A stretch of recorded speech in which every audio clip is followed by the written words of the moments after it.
Hola mis hermanos, muy buenas noches, gracias a Dios.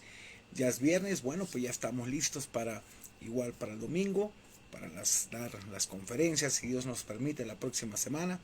Y bueno, gracias a Dios que ya es este fin de semana que nos permite disfrutar de tantas bendiciones, aún luchas, pruebas que podemos tener, pero que de todos nos ayuda el Señor. Esta noche vamos a meditar en una porción de la primera carta a los Corintios, ahí en el capítulo 16, versículo del 13 al 24, donde Pablo aquí da saludos finales a varios personajes, los cuales, hermanos, los pone de ejemplo de vida y testimonio digno de imitar y reconocer entre los hermanos de esta iglesia. Qué importante, fíjese, que es reconocer a las personas que trabajan fielmente para el Señor, que son genuinos en su servicio, no hay dobleces, que aman al Señor, eso se nota, eso se palpa, en una forma buscan el bien común cada día. Y de esas personas, hermanos, necesitamos en las iglesias. No perezosos, indiferentes, flojos, que buscan protagonismo y no servir con un corazón genuino ante Dios y a los demás. Y el devocional de esta noche se titula Una fe genuina se resume en una entrega total. Cuando es una fe genuina, no fingida, como Pablo le dice a Timoteo, de la fe genuina, no fingida que hay en ti, porque hay fe fingida, ¿sí? Esa fe que no produce nada ni fruto en ningún sentido.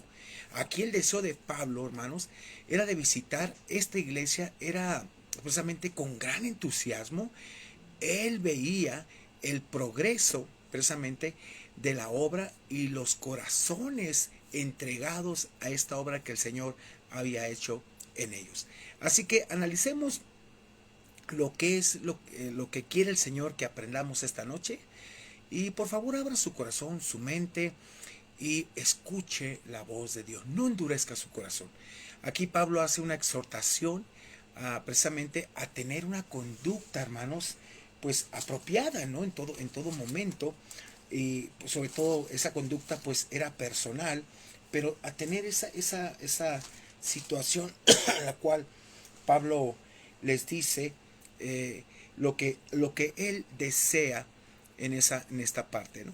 Vamos a ver ahí 1 Corintios, capítulo 16, versículos, hermanos, del 13 al 26. Es interesante.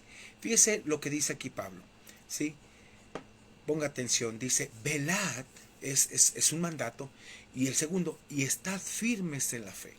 Esa fe genuina que Dios pone en nosotros, y también dice Pablo, portaos varonilmente y esforzaos. Todas vuestras cosas, en el versículo 14 dice, sean hechas con amor. Y tenemos que hacerlas en amor porque Dios nos capacitó para hacer toda la obra en amor en esa parte. Pero tenemos que velar y estar firmes en la fe, portarnos varonilmente, que habla ya de madurez, de esforzarnos, de dejar de ser niños. Pablo comienza aquí la conclusión haciendo una aguda exhortación, y la exhortación es animar, una exhortación de 5 puntos. Por ejemplo, aquí el imperativo velad, que es un mandato, no es opcional, se puede traducir que seáis diligentes en desempeñar la responsabilidad de llevar a cabo la voluntad de Dios. No tu voluntad, no tu deseo, sino el deseo de Dios apegado a la Biblia. Porque si tu deseo no está pegado a la Biblia, entonces vas a hacer tu voluntad. Prácticamente Pablo le está diciendo, está firmes y constantes, creciendo en la obra del Señor siempre. Es lastimoso ver esto, hermanos, pero hoy en día la gente no está preocupada en crecer. La gente se ha vuelto más consumista en las iglesias antes que crecer. La gente es tan difícil hoy de que vaya y se congregue, en verdad, de que esté entregada al Señor, es tan complicada. Pero algo que me pone a pensar, y lo voy a volver a repetir, es, yo no sé en su venida si te vas a ir, no creo, porque no estás haciendo su voluntad. Y una de, sus de la parte de la voluntad de Dios dice, no dejando de congregarnos como algunos tienen como costumbre. Y más cuando veas que aquel día se acerca, el día del Señor.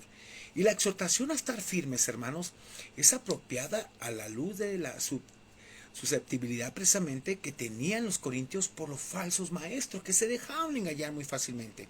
Hoy en día la gente es muy dada a escuchar doctrinas de demonios, como decía Pablo, falsas doctrinas, no la doctrina de los apóstoles, y se deja engañar tan fácilmente. Y se acostumbra a una falsa doctrina, a un cristianismo tan cómodo que no es el cristianismo de la Biblia. También lo son las advertencias: portaos varonilmente y esforzaos, lo que significa, hermanos, que debían de ser maduros y no niños que se dejaran engañar fácilmente. A veces me sorprende la gente cuando quiere ser discipulada, cuando tiene años en el Señor y que dices, oye, pero es que tú ya debiste ser maestro, tú ya debiste estar enseñando a otra gente, ¿por qué tiene necesidad del ABC de lechita cuando ya puede ser un maestro? Si todas las cosas han de hacerse en amor, se requiere tal clase de diligencia y dedicación. Siempre le digo a la gente esa parte. Imagínense que uno fuera negligente, ¿no? Como pastor, y le dijera, bueno, la gente no se da cuenta ni lo que voy a predicar y cómo lo voy a predicar. No, hermanos, soy consciente que delante del Señor tengo una responsabilidad y tengo que enseñarle todo el consejo, el conocimiento de Dios que nos ha dejado, porque no es mío, es de Él, en esa parte. Y no tengo que entretenerlo, tengo que exhortarle a que haga lo que dice la Biblia, porque si no lo hace, y si no lo hago, Dios me va a demandar. Versículos 15 y 16 dice, hermanos, ya sabéis, aquí pone, fíjese, manifiesto, una familia muy bella, dice, de que la familia de Estefanas, ¿sí? No era una mujer, era un hombre, es las primicias de Acaya, y que ellos se han dedicado al servicio de los santos. Era una familia entregada al Señor, hermanos. Era una familia que amaba el servicio, el servir a unos a otros. Y Pablo le dice al 16, os ruego que os sujetéis a personas como ellos. Es interesante, de verdad que nos ha tocado ver gente que le molesta la espiritualidad de otras personas. Yo como pastor lo noto y digo, híjole, estos hombres no van a crecer, estos hombres no van por ningún lado. Y qué triste escuchar, es que tú te tragas todo lo que el pastor dice, obedeces al pastor. Bueno, si te está guiando el pastor por las cosas buenas, tú tienes que obedecer y tienes que sujetarte. Pero si no tienes ese discernimiento y vives carnalmente, no te vas a sujetar a la voluntad de Dios. Así es sencillo, hermanos. Y de hombres carnales, créame, yo ya estoy hasta aquí, mire. De verdad, hermanos, porque híjole, en la trayectoria de 32 años, cuánta gente falsa, cuánta fe falsa, cuánta gente que en verdad que no sirve al Señor, si no son ellos protagonistas. Ya no. Esta familia servía al Señor plenamente. Por eso dice aquí, os ruego que os sujetéis a personas como ellos. Y es estar viendo su ejemplo y también obedecer como ellos obedecen. Dice, y a todos los que ayudan y trabajan. Con ese ejemplo, como la familia de Estéfana. Sí, mire, Acaya era la provincia romana que abarcaba tanto Grecia central como la capital. La familia de Estéfanas estaba formada por los primeros convertidos del Evangelio en la región, lo que nos dice Hechos 17:34, porque creyeron algunos de Atenas. Y se encontraban, hermanos, fíjese, es interesante, entre los que asumieron la responsabilidad del bienestar general de la iglesia. Les preocupaba la obra y de verdad se apasionaron tanto que apoyaban la obra y tenían esta obra estaba en su propia casa. A veces Pablo nombraba ancianos, lo que nos dice Hechos 14:23, pero en este caso, hermanos, la familia de Estefanos tomó la carga, lo menciona ahí también 1 Timoteo 3:1, y el apóstol reconocía la posición de esa familia en la iglesia como ordenada por Dios y exhortaba a los demás a sujetarse a ellos. Sigan el ejemplo de esa familia, sigan el ejemplo de esa familia consagrada a Dios, entregada. Sujétense a ellos y en el aspecto de sujeción es obedecer lo que ellos obedecen. Es algo muy importante, hermanos, esa parte. Como comentario parentético, este texto desacredita la opinión que dice que cuando en las escrituras se hacen referencias a una familia, señalan infantes. No. Es difícil ver cómo los infantes pueden ser de gran servicio a los santos. Un requisito primordial para el liderazgo de la iglesia es la disponibilidad de servir, no de servirse. ¿Ok? Los demás iglesias, mire, los demás de la iglesia debían sujetarse a quienes trabajaban con ese espíritu, ese fervor para el Señor. Pero es curioso, hoy en día te encuentras que esos clases de testimonio a otra gente le molesta, a otra gente le incomoda y atacan. Y nos pasó, ¿no? Con gente que supuestamente pues servía al Señor y que realmente no lo servía para nada y que le incomodaba la espiritualidad de otra gente y siempre lo estaba atacando. Hasta que me di cuenta y dije, este hombre es un hombre carnal completamente, ni ha nacido nuevo y le molesta la espiritualidad de esta familia. Gracias a Dios que Dios lo hizo a un lado, por la gracia de Dios. ¿Por qué, hermanos? Porque eso es molesto. Gente que no contribuye, gente que destruye la obra y que no quiere someterse a este tipo de familias. Y es interesante. Versículos 17 y 18, por favor. Decía Pablo, me regocijo con la venida de Estefanas, de Fortunato y de dice Acaico, pues ellos han suplido vuestra ausencia. Sí, es interesante. Con Pablo le dice esto a los corintios, ¿no? Y Pablo se gozaba cuando llegaba esta clase de personas a su vida, donde estaba prisionero. Imagínate ese tiempo tan hermoso, compartir con Pablo todas las experiencias que pasaba. Y dice el versículo 18, porque confortaron mi espíritu y el vuestro. Y aquí Pablo dice, reconocer pues a tales personas. En la iglesia tenemos que reconocerlas. Yo reconozco las familias que son realmente espirituales en ese sentido. Hay otros que no quieren ser, pero hermanos, los que son espirituales hay que reconocerlos y la verdad que son de mucha bendición a la vida de la iglesia y a la vida también de nosotros como pastores. Estéfana, Fortunato y Acaico, hermanos, eran 3 hombres de la iglesia de Corintio que animaban a Pablo por el solo hecho de estar presentes con él. Lo más seguro es que estos 3 confirmaran las malas noticias que había recibido con anterioridad por medio de los de Cloe, cómo vivía realmente la iglesia de Corintio en una carnalidad extrema. Y es probable que ellos hayan llevado la carta de los corintios al apóstol y a la cual había respondido. Versículo 19 dice, las iglesias os saludan, las iglesias de Asia os saludan. Aquila y Priscila, otra pareja muy hermosa, con la iglesia que está en su casa. Vea qué bonito. Os saludan mucho en el Señor. Aquila y Priscila presidían una iglesia que estaba en su casa y también eran una pareja de ejemplo. Las iglesias de Asia, quizá las mencionadas ahí en Apocalipsis capítulo 2 y 3, se unieron a Pablo, hermanos, en enviar sus saludos a su iglesia hermana. Y a través de esta carta, Aquila y Priscila eran fabricantes, recordémoslo, de tiendas a quienes Pablo había conocido en Corintios, con los cuales él vivía y trabajó durante algún tiempo.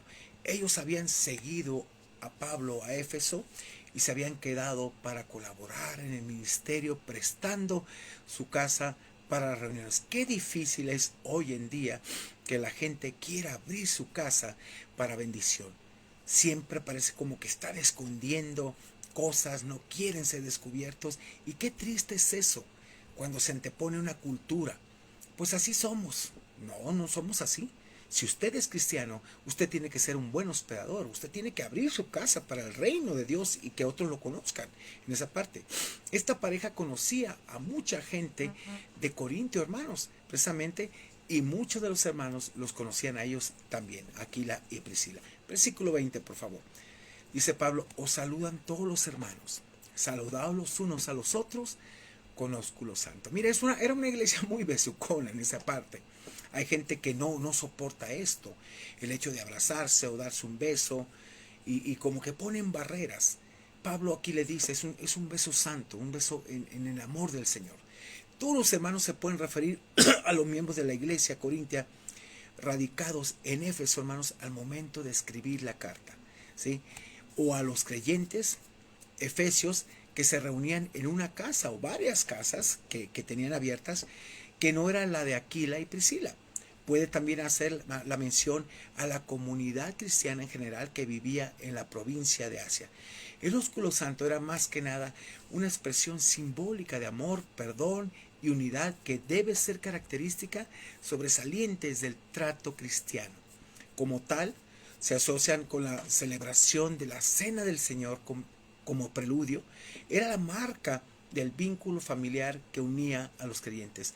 No existe indicación de que se limitara a creyentes del mismo sexo en la época del Nuevo Testamento.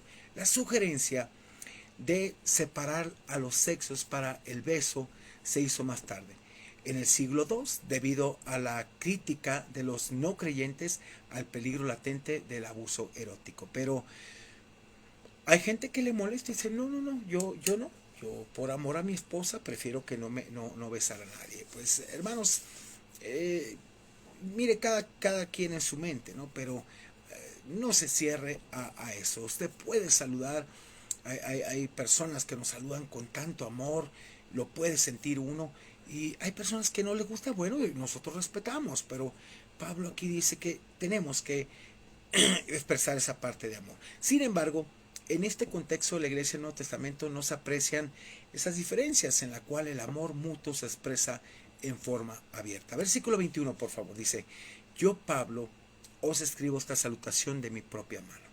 Con este versículo Pablo deja de dictar la carta y escribe las palabras finales de su puño y letra.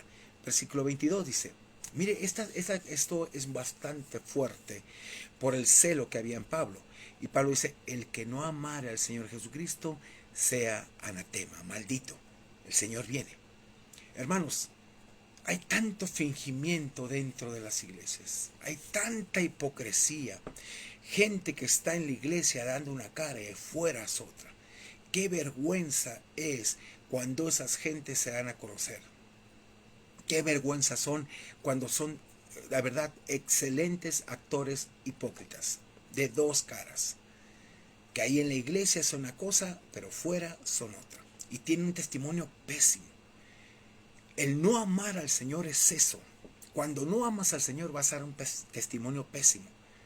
Y ¿sabes qué? Decía Pablo, sea maldito. El Señor viene. Y el Señor va a mostrar realmente quién es y su hijo y quién no. La nota personal del apóstol comienza con una advertencia apasionada. Pablo era apasionado y probablemente dirigida a los falsos maestros. Él creía que ya estaban presentes en la congregación y el verbo amar se relaciona con el sustantivo filemati, beso, ósculo. Y tal amor expresa adoración y devoción, cualidad ausente entre los falsos hermanos. Es verdad, es verdad. Pablo invocó la ira de Dios en contra de los maestros engañadores y al mismo tiempo hace una súplica por el regreso de Cristo. Dice, el Señor viene pronto, que esta traducción es Maranata, transliteración de la frase en arameo, ven Señor Jesús, amén.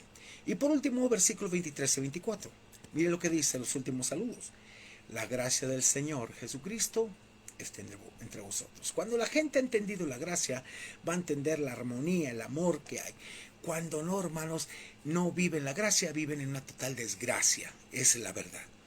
Y dice Pablo en el versículo 24, mi amor en Cristo esté con todos vosotros. Amén. Porque el amor de Cristo, si está en la iglesia, impera.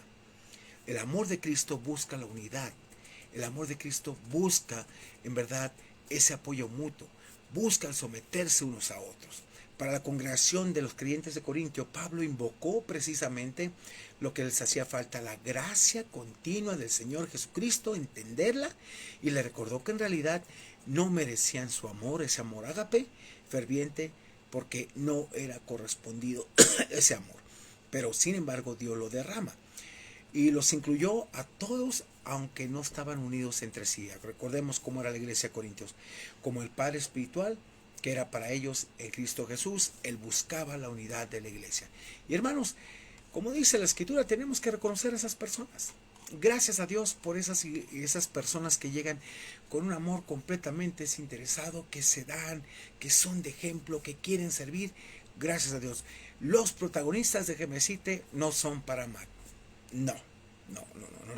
Si yo, el pastor, no soy así, no le permito a nadie dentro de la iglesia que busque esto. Si yo no soy así, nadie lo va a hacer, hermanos. ¿Por qué?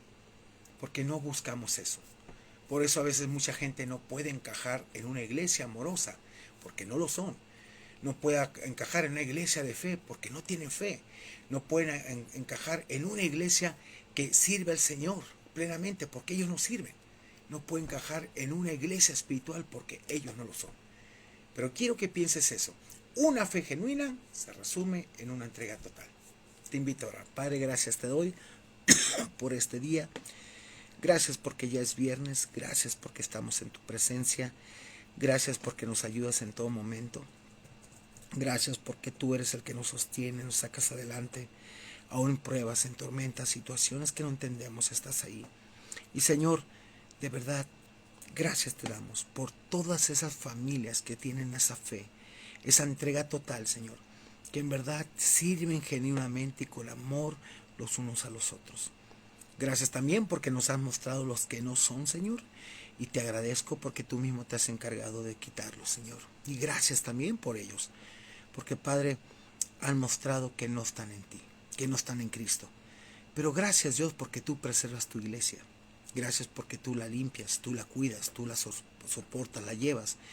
Y gracias por darnos día con día ese amor que tenemos que manifestar los unos a los otros. Gracias por este tiempo. Te pedimos tu bendición para el día de mañana, el domingo, y también nuestro viaje a Tasquillo, a dar estas conferencias. Llévanos con bien, Señor. Tú encárgate de todo, de acuerdo a tu voluntad. Y gracias por ayudarnos. En el nombre de Jesús. Amén y amén. Mis hermanos, soy el pastor Roberto Zamora de la Iglesia Bíblica Abad. Un placer poder estar contigo.